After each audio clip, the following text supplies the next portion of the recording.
what enabled you guys to pull off that comeback tonight as far as what you guys were able to do? When did you start to feel it, and what did it take down the stretch to pull that out?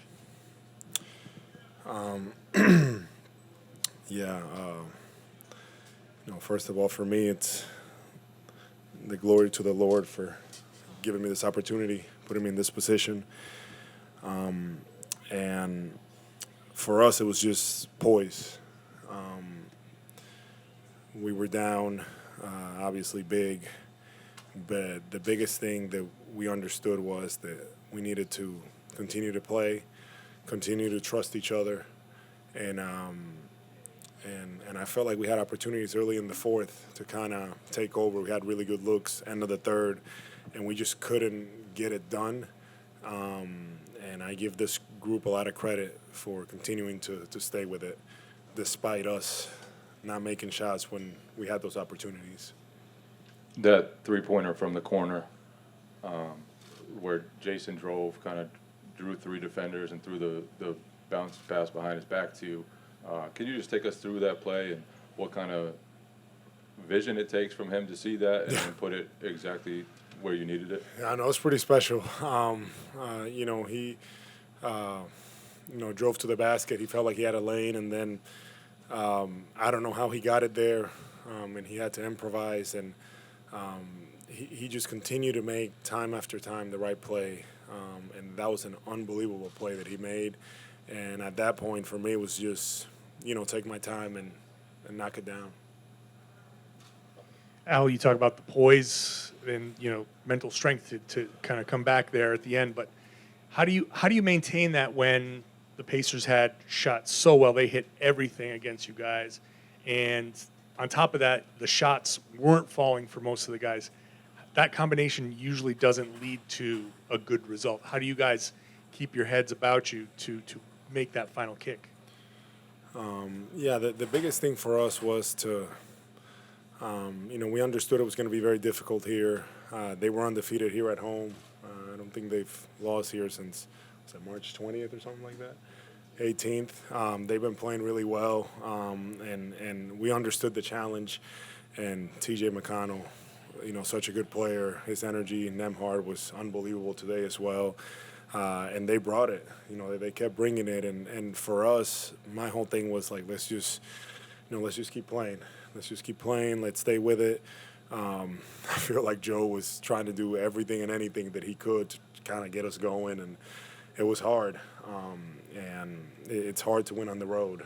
And I give the group a lot of credit because, to your point, when those things don't happen for us in the past, it hasn't been good. But our group, understands the opportunity we have in front of us, and we really wanted to give ourselves the best chance tonight, and we didn't waver. We just continued to play on.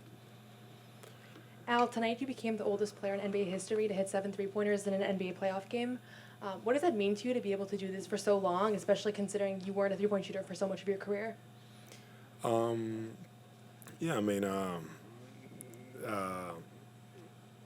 For me, it's just I've been, very blessed to still be in this position, to be able to play at this type of level, to be a part of a team like the Celtics, and really, making sure that, that I'm, doing everything I can to contribute to the team, and I'm just I'm grateful for the opportunity, and again, it is pretty unique. It's pretty special, and that's why I understand that it's I give the glory to the Lord because it's just very special. It's not me, and it's this position that I'm in right now. It's like to your point, it's very unique, and I'm very grateful for it. Jared. Do you laugh when you're being told you're the oldest to do something?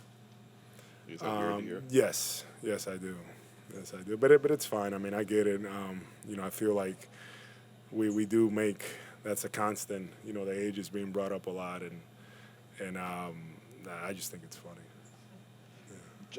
you've talked a lot about how Drew has kind of surprised you in some ways over the course of the year, but then what it did at the end there, that's almost not surprising. That's kind of, go ahead. Man, that was unbelievable. That was an unbelievable play. A guy like that coming full speed, him having the instincts to do that, he is just, just his instincts. He's just a winner. Ultimately, that's what it comes down to. He's a winner, and he stepped up in such a big way for us tonight in that moment. Also, when he got the and one, then knocking down those free throws at the end.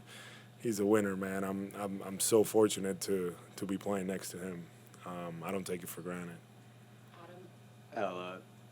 Joe said to us, like, kind of a turning point was the right word, but at one point, kind of realizing, like, we're down, but there was a realization, like, all right, this is going to be fun tonight. We're going to have fun tonight. You just said Joe was doing anything and everything he could to kind of get you guys going. What were some of the kind of things he was doing in that situation?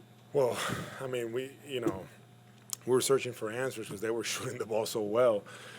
They were, to that point, I think Joe was just trying to switch our defenses up, matchups, different things. We were just desperate, trying to find something. So that's what I meant by that. He was really just, and then offensively, he's putting us in different positions and doing different things. He really coached us.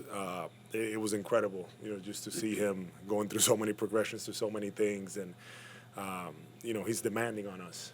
And it's something that we accept, and we're behind him, and we're trusting him, and that's what it took tonight. We kept trusting him, kept doing everything that he was asking for us to do, and we finally were able to, to break through. Abby? Al, you guys have now won 3 games in the clutch in this postseason, and like you mentioned, haven't lost yet on the road in the postseason. You said it's hard. What is it about this group that you guys are able to overcome in those moments? I believe, these past few years, we've had some battles, and I feel like our group, it's, we've been through it. We understand that we've had some grueling, tough series, and this one's no different. This team is a very good team. They're very dangerous. There's a reason why they're here, and I know we're up 3-0, but it could have easily been very different.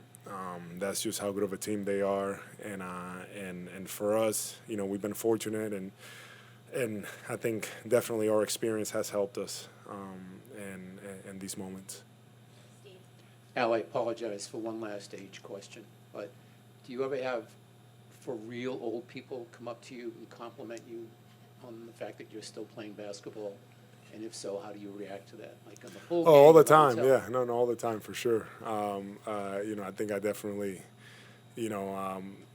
people are, it's not a big deal, but I would say that they, some people tell me, they feel, inspired or like whatever.